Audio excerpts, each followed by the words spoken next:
A fight. Finally found a rubber seal. Would love to have shown you, but I just sweat like a pig, man. It's so hot in here now because I'm just melting. Got plenty of RTV sealant around it, and I've got the pulley off, so that's it. I'll just tension that tomorrow again, just quickly, and in theory, she's done. That's it. So cover over. The problem I have here is this, if you stand it down, this will push straight to the bottom of the car. So you've got to put some bits of wood under it when you do it. So that's obviously the next is another generator. Also blowing them bloody cord plugs out of it as well. So I'll do that. But anyway, so for now, guys, what was I going to say? I did it. Cover it over. That's it. Keep warm. Right, guys. We've got a coat of ready oxide under here.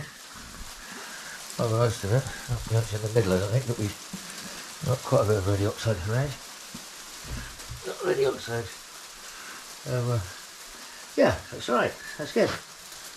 As I said before, the welding's it's done, but it's not pretty, but it's strong enough. So, I'll say to you now, guys, that's it. I might just do these bolts. I don't know. Depends how I feel. I'm not feeling exactly chipper at the moment, so I feel now I've got too hot now, so I'll have to cool down. Turn off there, guys. Thanks for watching. Hope you enjoyed it. Like and subscribe me, and let's hope that next time you see it, it'll be a better one.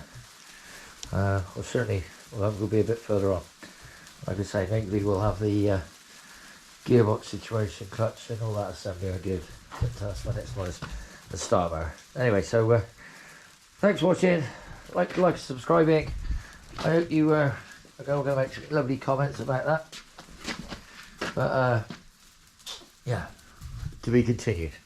Talk to you soon. Bye.